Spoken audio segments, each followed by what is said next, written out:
2000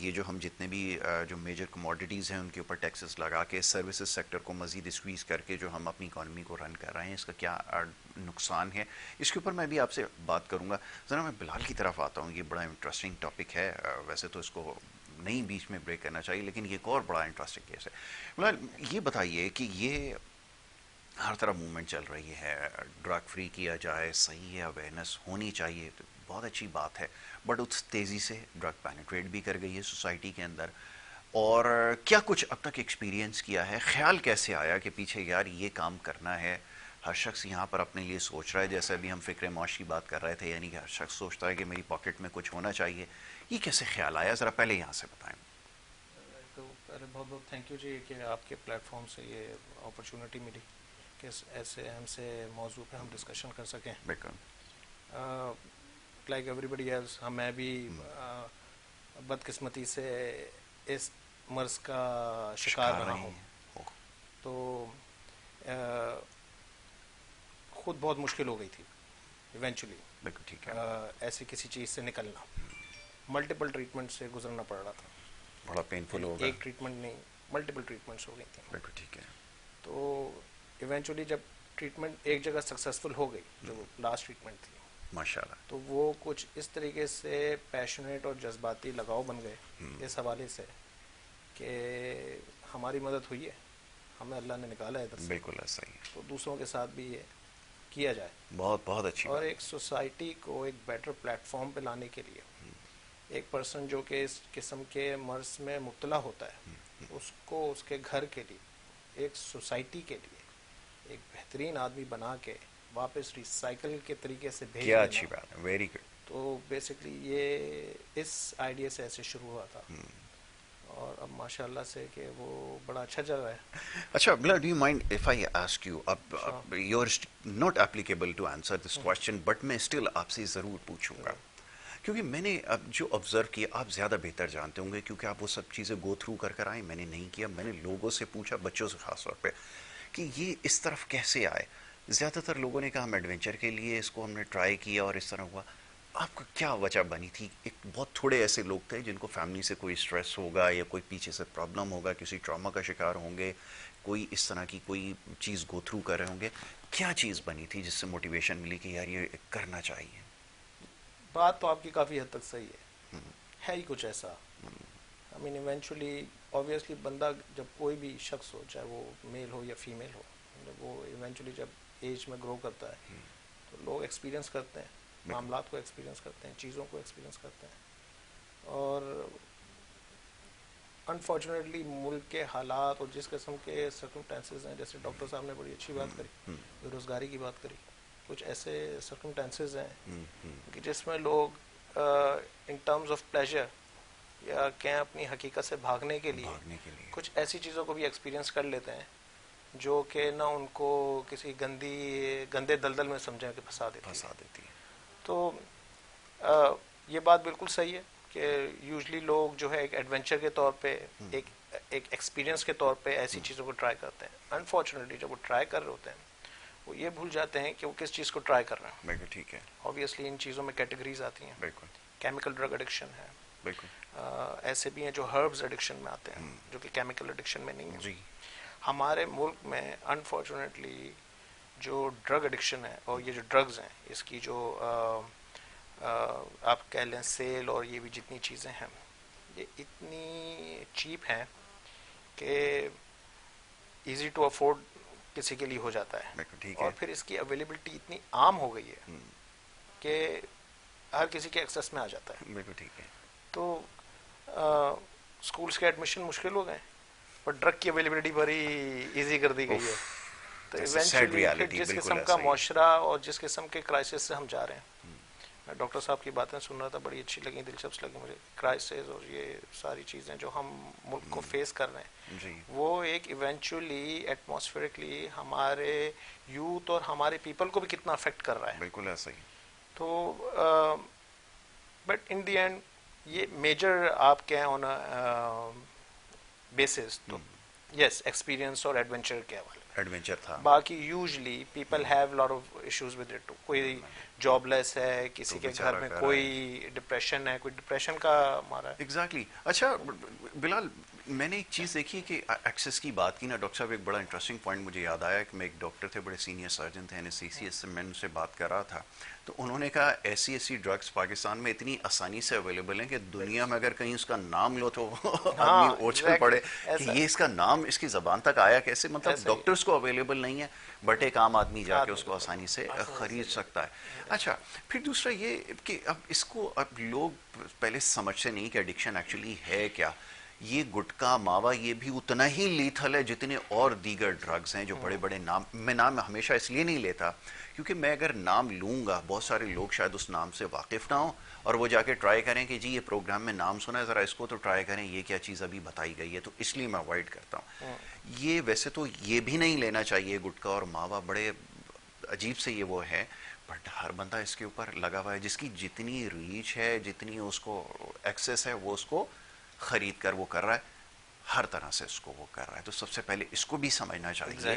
اور دوسرا یہ کہ میں ایک صاحب تھے ان کو میں اتفاق ہوا جب وہ بھی اسی ایڈکشن کا شکار تھے, میں نے ان کو پوچھا کوئی بھی چیز استعمال کرنے سے پہلے, ایون کھانے سے پہلے بھی آدمی دیکھتا ہے کہ اس کے پیچھے لکھا کیا ہے, میری باڈی کے ساتھ کرے گا کیا آپ نے کبھی سوچا تھا کہ اس کا کیا نقصان ہو سکتا ہے.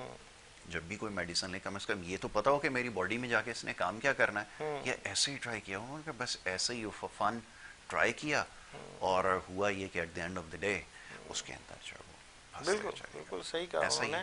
بالکل دیکھیں کیوریوسٹی جو ہے نا بڑی انسان کے اندر ان بلڈ ہے, بائی ڈیفالٹ ہوتی ہے کہ وہ فطرت انسان کے طریقے سے داخل ہوئی ہے. اچھا بلال خود بڑے اچھے ایتھلیٹ ہیں, اب یہ ایک ایتھلیٹ کا اس طرف آنا, میں ذرا ابھی بلال اس کے بعد جو پہلا ڈاکٹر صاحب کی طرف چلتے ہیں, پھر آپ سے ذرا اس بارے میں پوچھوں گا کہ فٹنس سے ریلیٹڈ ایک بندہ اتنی اچھی فزیک جس کی ہو, سمجھتا ہو ساری چیزوں, سمجھنے کے بعد اس طرف جانا, یہ میرے لیے زیادہ انٹرسٹنگ ہوگا. ڈاکٹر صاحب یہ ذرا بتائیے گا کہ ہمیں یہ جو معاملات ہیں اس کو ٹھیک کرنا, ایکسپینڈیچر کو کنٹرول کرنا, اب تو ہر شخص کو پتہ ہے کہ گورنمنٹ اپنا ایکسپینڈیچر کم کرے اور ریونیو سائڈ کے اوپر کام کرے, یعنی کہ آسان لفظوں میں کہ اپنے اخراجات کو کم کرے, آمدنی بڑھائے. پاکستان 240 ملین اتنا ہی ہے ویسے آبادی پاپولیشن کا بیس, آپ بتا دیں اتنا ہی ہوگا, کم از کم اتنا. تو اتنا پوٹینشیل اگر کسی کنٹری کے پاس ہو, اتنا بڑا ہیومن کیپٹل ہو, اور اگر ادھر فائنینشیل کرائسس ہو, بھائی اگر میں آسٹریلیا کی بات کروں جہاں پہ تقریباً کوئی میرے خیال میں 3 کروڑ کے قریب ٹوٹل آبادی آسٹریلیا کی ہے, اور دیگر ممالک اگر دیکھ لیں, یہ تو 6th لارجسٹ پاپولیشن ورلڈ ہے, اور وہ اسٹرگل کر رہی ہے. یہ سمجھنا میرے لیے ٹائمز بڑا مشکل ہو جاتا ہے. تو اس کا مطلب یہ کہ آپ کی مینجمنٹ فیلئر ہے, آپ کی ایڈمنسٹریشن کا فیلئر ہے, سارے فیلئرز ہیں. ٹھیک اگر کرنا چاہیں تو ویئر ٹو بگن, کہاں سے اسٹارٹ کریں پلیز. سب پہلے تو میں ہیلتھ جی ہیلتھ ایکچولی ہیلتھ جو ریگولیٹری اتھارٹی ہے ان کو بڑا فعال ہونا پڑے گا. آپ دیکھیں کہ جگہ جگہ سوسائٹی میں جو آپ نے چند پروڈکٹ کے نام لیے وہ بہت آسانی سے دستیاب ہیں. تو یہ جو کمیونٹی لیول پہ یا مختلف تھانوں کے لیول پہ اس کی امپلیمنٹیشن بہت اسٹرکٹلی ہونی چاہیے, جس کا فقدان نظر آتا ہے. ٹھیک ہے. دوسری بات آ جاتی ہے ڈاکٹر صاحب کہ یہ دیکھیں کہ پاکستان ٹھیک ہے نا 240 ملین, ٹھیک ہے نا, اس میں سے ابھی جو ریسنٹ رپورٹ آئی ہے اس میں more than 100 million peoples are living below the poverty line. ٹھیک ہے نا, غربت کا لیول 35% سے بڑھ کے 50% پہ جا رہا ہے. آدھی آبادی, اس سے آپ کو پتہ چلتا ہے کہ پالیسی میکرز کیا کر رہے ہیں. ڈاکٹر صاحب ایک چیز ہوتی ہے پاورٹی گیپ. پاورٹی گیپ اگر ہم مانیٹری ٹرم میں بات کر رہے ہیں, ہم پاورٹی گیپ جو ہے تقریباً 2100 ارب روپے کے برابر ہے.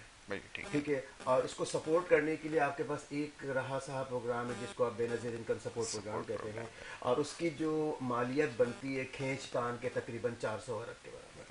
تو اس گیپ کو آپ کو دیکھنا پڑے گا, کنٹرول کرنا پڑے گا کہ اس کو کس طرح سے, یعنی کہ آپ کہہ لیجیے کہ 37 to 40% population are living below the poverty line. تو اس کو آپ کو دیکھنا پڑے گا کہ اس کے لیے اسٹریٹجیز بنانی پڑے گی. مسئلہ یہ آ جاتا ہے کہ حکومت نے اپنے غیر ضروری اخراجات کو اس طرح سے ایکسپینڈ کر دیا ہے. آپ دوسری طرف دیکھیں, ایک مثال دیتا ہوں میں آپ کو, SOEs کی بات کرتا ہوں. SOEs اسٹیٹ اون انٹرپرائزز, اس کے اخراجات آسمان پہ پہنچے ہوئے ہیں. اس سال صرف اس سال ایس او ایز کے اخراجات جو ہیں تقریباً جو ایک تخمینہ ہے 2,500 ارب روپے سے زیادہ ہے. تو اسے کنٹرول کرنا پڑے گا. دوسری طرف آ جاتی ہے بات جو آپ کہہ رہے تھے کہ چیزیں کس طرح کنٹرول ہوں گی, آگے کس طرح چلے گا. تو یہاں پہ ایک پروفیسر ہے, exactly don't remember his name, غالباً پروفیسر لیوی سے, وہ کہتا ہے anything that private sector can not do government can do.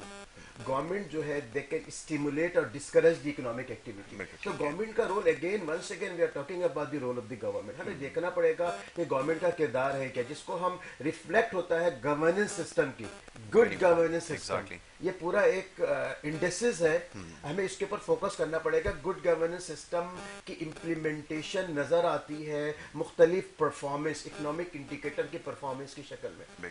معاملات یہ چکا ہے کہ اگر ہم ایک بات آپ سے اور کرتے ہیں جس میں ہم ٹیکس ریونیو کی بات کرتے ہیں, tax to G D P ratio Pakistan کا 8.5% ہے, اس کو لے کے جانا پڑے گا 15%.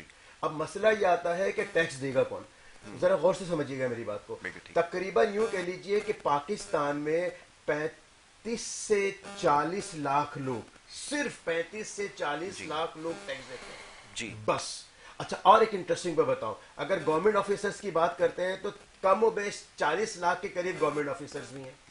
اب مسئلہ یہ آتا ہے کہ ایف بی آر نے بہت زبردست اقدامات لیے ہیں, اللہ کرے اس اقدامات کا نتیجہ آ جائے, لیکن مجھے نہیں لگتا ہے کہ 9.4 ٹریلین جو آپ نے روپیز ٹیکس کلیکشن رکھا ہے, یہ مشکل سے میں آپ کو بتاؤں کہ اگر 6 ٹریلین بھی اچیو ہو گیا تو بہت بڑی بات ہوگی. اس کے پیچھے وجہ کیا ہے؟ وجہ میں بتاؤں آپ کو کہ 35 سے 40 لاکھ تو صرف گورنمنٹ امپلائیز ہیں. ان میں سے ذرا آپ انویسٹیگیٹ کریں کہ کتنے لوگ ٹیکس دیتے ہیں. ابھی ایک رپورٹ آئی تھی, اس میں یہ بات آیا ہے کہ 600 F B R officers 2021, 2022, 2023 600 F B R officers جو ہے ٹیکس نہیں دے رہے. تو آپ کو جو ہے نا ایک یونیفارمٹی کریٹ کرنی پڑے گی کہ پبلک اینڈ پرائیویٹ دونوں آفیسرز, دونوں امپلائیز کو جسٹیفائی کرنا پڑے گا whether they are paying the taxes اور ناٹ. ایک اچھا کام کیا ہے انہوں نے کہ جو لوگ ٹیکس نہیں دیں گے, اب مسئلہ اس میں فائلر اور نان فائلر آ جاتی ہے. ایک چھوٹی سی چیز بریک کے لیے کہا جا رہا ہے, میں sorry to cut you short, ایک چھوٹی سی بریک یہاں پر لینی ہے اور بریک کے بعد جب واپس آئیں گے تو یہیں سے گفتگو کو جاری رکھیں گے. آپ دیکھتے رہیے good morning Karachi.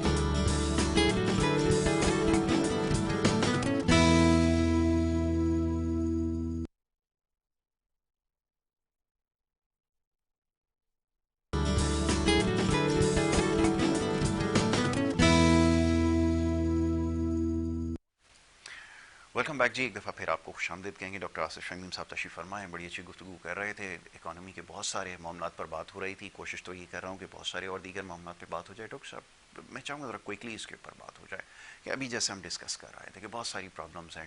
Tax net کو براڈ کرنا ہے, بہت بڑا چیلنج ہے. ایک تو ٹرانسپیرنسی آنی چاہیے, آنیسٹ لوگ آئیں, سسٹم کوئی ہو, پالیسی میکر ہو, تب جا کے یہ سیگمنٹ ٹھیک ہو سکے گا. کیا گوئنگ فارورڈ لگتا ہے کیسے ممکن ہوگا, کیونکہ جتنی بھی گورنمنٹ آئی ہیں بہت سارے ایجنڈاز ایسے ہیں جس کے اوپر کسی نے ابھی تک کوئی کام نہیں کیا. میں جلدی اس لیے اس کو سم اپ کرنے کی کوشش کر رہا ہوں کیونکہ بڑی ڈیٹیل ڈسکشن ہے. لائبلٹیز کی آپ نے بات کی, وائٹ ایلیفینٹس جو ہیں ایس او ایز ہمارے بنے ہوئے ہیں, پی آئی اے ہے, ریلوے ہے, اس کو کیا ون لائنر, کیا اس کو گورنمنٹ پرائیویٹائز کر کے معاملے کو ریزالو کر سکتی ہے, کیونکہ پریکٹیکلی یہ چیز پاسبل نہیں نظر آ رہی, مٹیریلائز نہیں ہو پا رہی. کیسے ٹھیک ہو, ذرا فرمائیے. دیکھیے سولوشن تو یہی ہے کہ آپ پرائیویٹائزیشن کی طرف جائیں. ٹھیک ہے. دوسری بات یہ کہ جن سیکٹرز کو آپ نے اننیسیسریلی مراحت دی ہے, ان مراحت کو جو ہے ٹھیک ہے واپس لے کر آپ اس کو مراحت کو کنٹرول, انفلیشن کو کیسے کم کریں. اب مسئلہ یہ آ جاتی ہے کہ اس میں جو پرنٹنگ کر رہے ہیں کرنسی, آپ دیکھیں کہ ابھی پچھلے ایک سال میں آپ نے تقریباً 1.5 ٹریلین روپیز جو ہے نا نئی کرنسیز 2 ارب روپے صرف عید کے اوپر آپ نوٹ پرنٹ کر کے مارکیٹ میں فلوٹ کر رہے ہیں. بتائیے کیا تو 1.5 ٹریلین روپیز پچھلے ایک سال میں آپ نے جو ہے نا کرنسی پرنٹ کی ہے. ٹھیک ہے, آپ دیکھیں پروڈکشن سائڈ ہمارا بہت ویک ہے, بالکل سپلائی سائڈ ایفیکٹ ہمارے پاس ہے, اور آپ ڈسکاؤنٹ ریٹ کو بڑھاتے چلے جا رہے ہیں. پروڈکشن ہو نہیں رہی ہے, ڈسکاؤنٹ ریٹ کو بڑھا کے آپ نے جو ہے نا پچھلے 1.5-2 سالوں میں آپ نے 7% سے 22% پہ لے کر گئے. اب جب 7% سے 22% پہ لے کر گئے تو پتہ ہے 2 طرح کے بیہیویئر پایا جاتا ہے اکانومی میں. اب 2 طرح کے لوگ پائے جاتے ہیں, یا تو آپ پیسے کو کنزیوم کریں یا پیسے کو آپ جو ہے نا انویسٹمنٹ کریں. اب مسئلہ یہ آتی ہے بات کہ جب ڈسکاؤنٹ ریٹ بڑھا تو لوگوں نے کہا کہ میں کنزیوم اگر کرتا ہوں پیسے, اب ذرا سمجھیے گا غور سے میری بات, کس طرح سے اکنامک ٹریپ ہوا ہے. جس کی وجہ سے سارے مسائل کریٹ ہوئے. اکنامک ٹریپ اس میں ہوا کہ جب ڈسکاؤنٹ ریٹ کو آپ نے بڑھا دیا تو اب جن لوگوں نے پیسہ کنزیوم کرنا تھا, جنہوں نے گاڑی خریدنی تھی یا کوئی چیزیں خریدنی تھی, انہوں نے کہا کہ میں یہ چیزیں بعد میں خرید لوں گا, ابھی تو 22% مل رہا ہے, ڈسکاؤنٹ ریٹ 22% ہے مارکیٹ میں, ٹھیک ہے, تو ہم ایسا کرتے ہیں کہ اس کو پیسے کو ڈپوزٹ کر دیتے ہیں اور اس سے جو ہے نا بڑے جو ہے نا ہم انٹرسٹ انجوائے کرتے ہیں. تو اس طرح سے کیا ہوا کہ اس کا امپیکٹ کیا گیا انڈسٹری کی طرف بھی, کنزمپشن رک گئی, پروڈکشن رک گئی, منی سرکولیشن رک گئی, ٹھیک ہے, منی سرکولیشن رک گئی.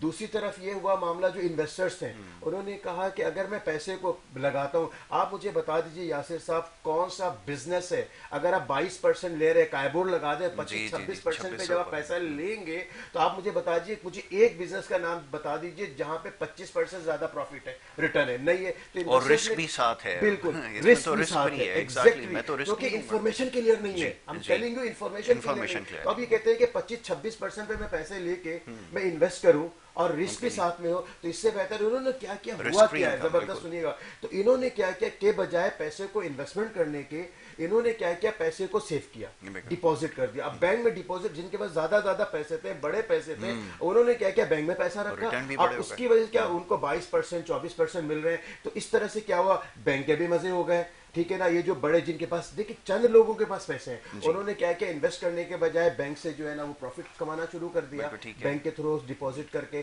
اور ادھر سے کیا ہوا کنزمپشن کم ہوئی, لوگوں نے اپنے پیسے کو سیو کیا. اس طرح سے ٹوٹل اکنامک ٹریک میں چلا گیا.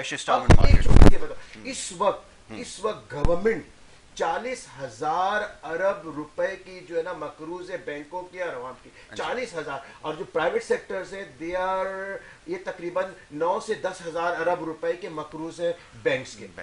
اب انہوں نے جو بینک سے پیسہ لیا, اب مسئلہ یہ ہو کہ جب ڈسکاؤنٹ ریٹ وہاں تک پہنچا تو اس کے نتیجے میں کیا ہوا کہ پرائیویٹ سیکٹر کو لاس ہوا.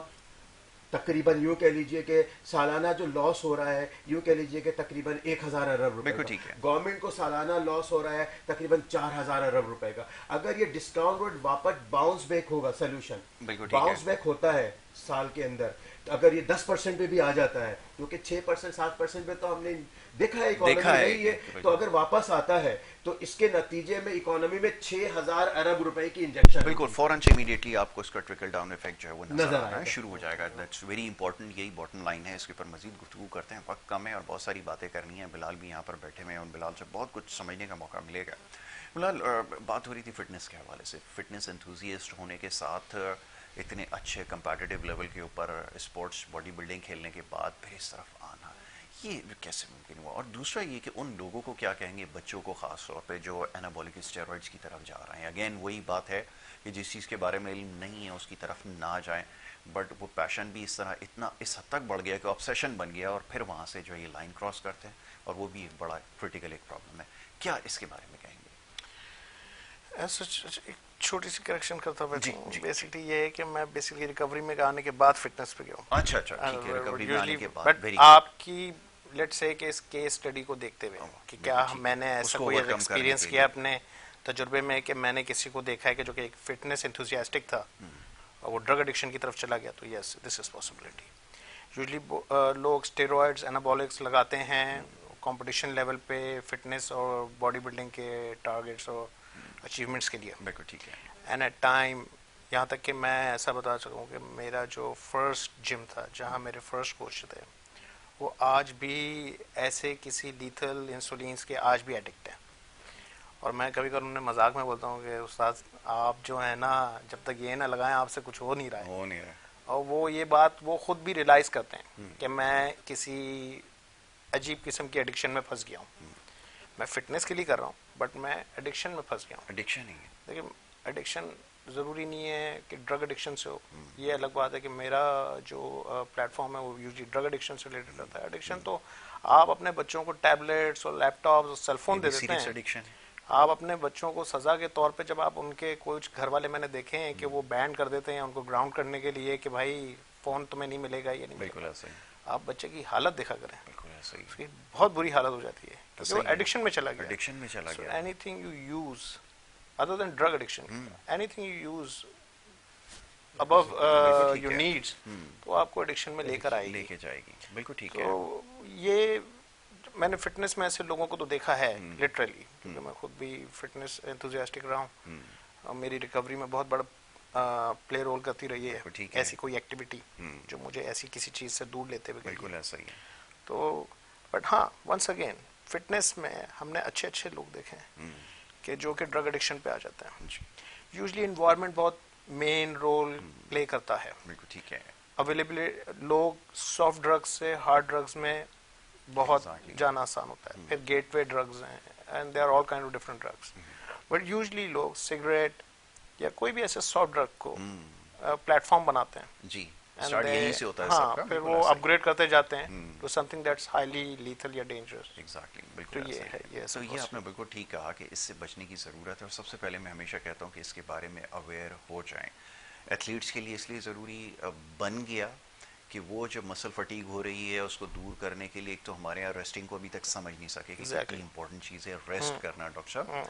اور اس کی وجہ سے کیا ہوتا ہے کہ پھر اس طرح کے سبسٹینس یوز کرتے ہیں, پھر کوئی اینٹی ڈپریسنٹس یوز کرنا ریلیکسنگ کے لیے شروع کر دیتے ہیں, اور پھر نتیجہ یہ نکلتا ہے کہ وہ ہائیلی ایڈکٹیو ہوتے ہیں جس کے پیچھے کلیئرلی لکھا ہوتا ہے. ہمارے یہاں ایک تو کلچر یہ بھی سیلف میڈیکیشن کا جو معاملہ ہے, میڈیکیشن کا معاملہ ہے کہ ایگزیکٹلی پیٹ میں درد ہوا ٹیبلٹ کھا لی اور وہ ہو گیا, وہ فی الوقت تو آپ کو ریلیف مل گیا, بٹ یو نیور نو کہ کس وجہ سے وہ کاز کر رہا ہے. اور موسٹ آف دا اب تو ایسے آپ کو اب تو تھرڈ جنریشن اینٹی بایوٹکس, آپ کسی بچے سے پاکستان میں جا کر پوچھیں کہ یار ذرا بخار کھانسی اور یہ کچھ بتاؤ, وہ آپ کو فوراً سے پرسکرائب کر دے گا یہ میں نے استعمال کیا آپ بھی کیجیے. اب یہ اگر صورتحال ہو تو وہاں تو بڑا مشکل ہو جاتا ہے. بلال یہ تو ہے, تو یہ بڑی اچھا کاؤنسلنگ کر رہے ہیں, ذرا کاؤنسلنگ کے حوالے سے بتائیں کہ اب تک کیسے لوگ آئے, کیسے خیال آیا کہ کاؤنسلنگ. جی دیکھیں کاؤنسلنگ کو بیسکلی سمجھنے کے لیے you have to understand the treatment mode. بالکل صحیح ہے. یوزلی ہمارے پاکستان میں کامنلی 3 ٹریٹمنٹ موڈ یوز کیے جاتے ہیں. ایک جو کہ بہت پرانا اور ٹریٹمنٹ طریقہ ہے جس کو ہم کولڈ ٹرکی کہتے ہیں. دین پھر ایک سائیکائٹرسٹ کا پروگرام ہے جس کو ہم یوزلی کچھ لوگ منیسوٹا پروگرام سے بھی یاد رکھتے ہیں اس ٹریٹمنٹ موڈ کو, اور ہر دوسرے بھی نام ہے اس کے. Then the third comes Colombo plan جو یوزلی میرے ٹریٹمنٹ سینٹر میں ہم اڈاپٹ کیے ہوئے ہیں. تو انیشیل ڈیٹاکس پیریڈ کے لیے تو آبویسلی ہم میڈیکیشن اور سائیکائٹرک پروگرام کو ترجیح دیتے ہیں, بٹ کاؤنسلنگ بیسکلی بہت امپورٹنٹ رول پلے کرتی ہے.